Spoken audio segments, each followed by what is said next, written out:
Hello everyone, how's it going? Welcome to Crack a Pack a Day. Every day, I'm going to open a booster pack of Magic the Gathering cards and evaluate the contents, choosing one of them to take, as if I were taking part in a draft and this was pack 1, pick 1.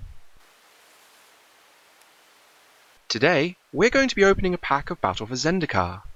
Right now, it's a little early to know whether it's a fast or a slow format, so I'm going to evaluate these cards assuming that it's somewhere in the middle, and that both aggro and control decks are viable.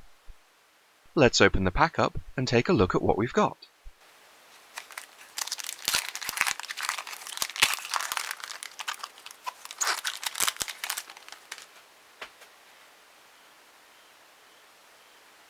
Up first is Oracle of Dust, a 3/5 Eldrazi processor for 4 and a blue. It has Devoid and an activated ability.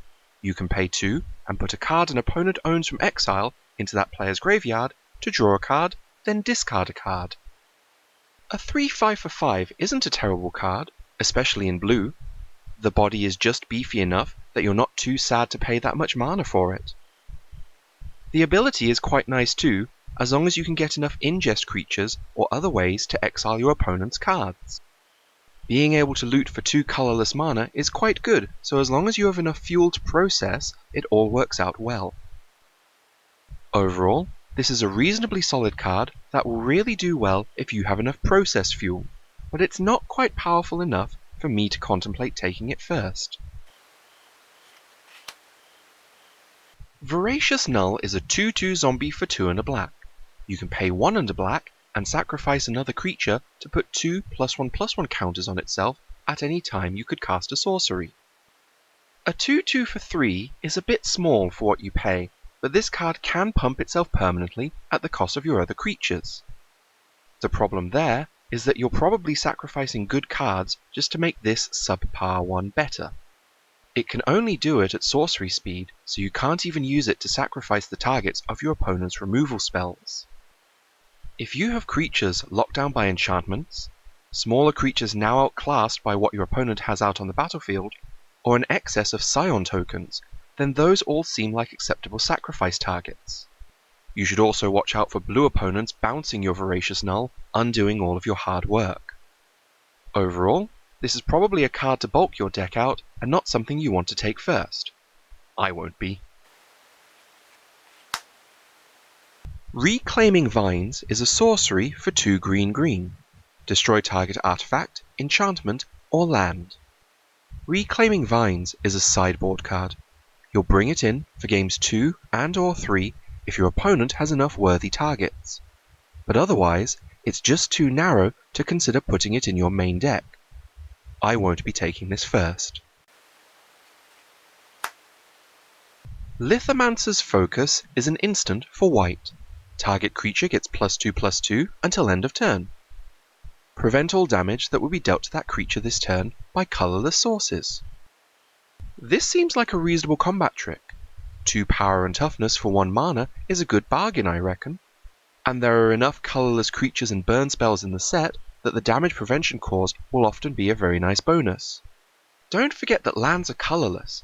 This spell can prevent damage from awakened lands as well as from Blighted Gorge, a land that can deal direct damage to a creature.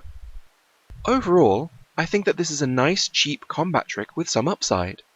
I don't think I'll be taking it first, but I'd probably keep my eye out for it later. Goblin War Paint is an aura for 1 and a red. It enchants a creature, which gets +2/+2, and has haste. Like most auras, this suffers from the weakness that it opens you up to a 2 for 1. By killing the creature this aura is cast on, your opponent can use 1 card to get rid of 2 of yours. I don't think Goblin War Paint is powerful enough to overcome that inherent disadvantage. The best case scenario for this card I can see is casting a 3-drop on turn 5, then casting this on that 3-drop and attacking with it immediately. In almost any other scenario, you're going to be wasting the haste the card grants. Some aggressive decks might want this to help push through the last few points of damage, but that doesn't make this a good card. I won't be picking this first. Looming Spires is a land that enters the battlefield tapped. When it enters the battlefield, Target creature gets +1/+1 and gains first strike until end of turn. It can tap for a red mana. Looming Spires is an interesting card. In the early game, you can just play it as a land, but in the middle to late game, it's almost like an additional spell. The spell you get is minimal, though, so don't take this too early thinking that it's a great pick. It's not, but it does put a little extra power into your land slots. Aggro decks aren't going to want this, because it enters play tapped. And control decks aren't really going to want this either, because the effect you gain is minimal. This will probably go well in any red mid-range deck. Overall, whilst I think this is an interesting card, it's pretty average, so I don't think I'll be taking it first. Fertile Thicket is a land that enters the battlefield tapped. When it enters the battlefield, you may look at the top 5 cards of your library. If you do, you reveal up to 1 basic land card from among them, then put that card on top of your library and the rest on the bottom in any order. It also taps for 1 green mana. Fertile Thicket is part of the same cycle of lands as Looming Spires. Its effect is a little more subtle. You have a good chance of finding a land card and putting it on top of your deck, which guarantees that you draw a land next turn, ingest shenanigans aside. Fertile Thicket's ability seems less overtly powerful than Looming Spires, but it's probably better overall. You can't cast your spells without mana, and this helps you get your mana. It doesn't accelerate you, but it does help you hit your land drops. I feel it's also more useful in more decks. And if you're in a situation where you need to draw a spell rather than a land, then you don't even have to use the ability. Nonetheless, this is still a pretty average card that simply adds a little bit of extra power to your land slots. I'm not going to be taking this card first. Snapping Gnarlid is a 2/2 beast for 1 and a green. It has landfall. Whenever a land enters the battlefield under your control, it gets +1/+1 until end of turn. A 2/2 for 2 is a solid card, and the fact that it has an upside makes it even better. The landfall ability is, for the most part, only going to apply when you're attacking, making this slightly better in an aggressive deck, but you'll still use it even in a more controlling deck. The good thing about 2-drops with landfall is that you're going to get more uses out of the ability if you play it on time. Casting this on turn 2 means that you can expect to get several more uses out of its ability than a 5-drop cast on turn 5 would, for example. Snapping Gnarlid is a very solid card. If the rest of the cards in this pack are weak, then there's a reasonable chance I might pick this first. Spell Shrivel, an instant for 2 and a blue. It has Devoid and counter target spell unless its controller pays 4. If that spell is countered this way, exile it instead of putting it into its owner's graveyard. As a counter spell, Spell Shrivel is a sideboard card. It's a bit too expensive and a little too situational to have in your main deck. And it also has a downside that your opponent can pay to prevent it having its effect, making it a so-called soft counter. I previously thought that the 4 mana cost was high enough to not matter, but I now feel that there are enough Eldrazi Scion creature tokens around that paying 4 isn't too unreasonable. About the only real upside it has is that it helps with process, as it'll exile the spell. In a deck with a lot of processes, Spell Shrivel gains a little bit of value. Generally, this is a sideboard card, so I won't be taking it first. Scour from Existence is an instant for 7 colourless mana. Exile target permanent. Whilst you can get rid of any creature on the board at instant speed, you have to pay 7 mana to do so. For the most part, you won't be casting this before turn 6 or 7, by which point you might already be dead from a cheaper threat. Also, you take a bit of a tempo hit if you use a 7-cost spell to get rid of your opponent's cheaper creature. As an expensive card with such a narrow focus, it can't be considered more than a sideboard card. If your opponent has a lot of higher costing creatures, then feel free to bring it out of the sideboard in games 2 and 3, but it's probably not worth putting in your main deck. As a sideboard card, I won't be picking it first. Our first uncommon is Expedition Envoi, a 2/1 human scout ally for white. On the vanilla test, this card scores well. 2 power for 1 mana is pretty good. The fact that it has the ally subtype helps too. seeing as you can probably cast this alongside a second ally later in the game to trigger Rally twice in a turn. The fact that it's a 1-drop isn't anything special though. You don't need to prioritize this card, even if you're heavily in an ally deck. If you think of it as a mana efficient 2-drop, then you won't go far wrong. Overall, I feel that this is a reasonably solid card in a number of decks, but it's not powerful enough for me to want to take it first.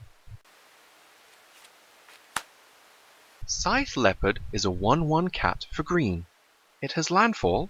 Whenever a land enters the battlefield under your control, it gets +1/+1 until end of turn. 1/1s for 1 are often not good enough to consider playing them, unless they have a good enough ability to make up for the low stats. The ability here is okay, but not great. It's only useful in an aggressive deck, and only brings the Leopard stats up to acceptable levels.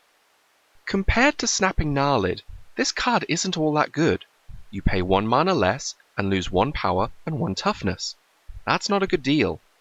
I'd rather have the larger creature for the larger cost, as it's much better overall in all stages of the game. I just can't consider taking Scythe Leopard, especially with Snapping Gnarlid already in the same pack. Blighted Gorge is a land you can tap to get 1 colorless mana. You can also pay 4 and a red, and tap and sacrifice it to deal 2 damage to target creature or player. Like the land seen earlier in this pack, Blighted Gorge allows you to add some power to the land slots in your deck. In this case, you can sacrifice the land for a shock to deal 2 damage to a creature or player. That's pretty cool. The price is expensive for the effect it gives, but remember that this is a land card, so you're not using one of your deck's spell slots to get the effect. I reckon that most red decks may want this card. Aggro decks can sometimes use it as a finisher, and mid-range and control decks will love having removal in their land slots. About the only real downside is that it's not a great card overall. I don't fancy picking it first, but it's certainly something I wouldn't mind picking up later in the pack if I'm in red. Our rare is actually a mythic rare. We've got Ob Nixilis Reignited, a planeswalker for 3 black. He has 5 starting loyalty and has 3 abilities. You can gain 1 loyalty to draw a card and lose 1 life. You can lose 3 loyalty to destroy target creature. And for his ultimate, you can lose 8 loyalty to give your opponent an emblem with, whenever a player draws a card, you lose 2 life. In the worst case scenario, Ob Nixilis is a 5 mana sorcery speed removal spell. You cast him, use his -3 ability to destroy a creature, and then lose him to removal or unblockable attackers. That's not too terrible. There have been a number of 5 mana removal spells in recent sets that have been worth playing. In better situations, he can protect himself by killing a creature, or, if you've got a good enough board presence, then he can start drawing you cards. An extra draw a turn will quickly outpace your opponent.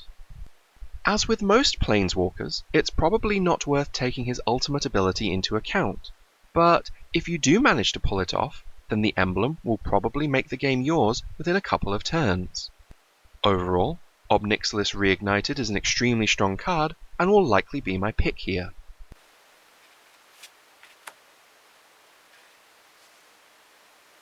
We also have a swamp and an octopus token. So let's have a quick look at all the cards in our pack. Up until Ob Nixilis showed up, I would probably have taken Snapping Gnarlid as a solid, if unexciting, first pick out of a relatively weak pack.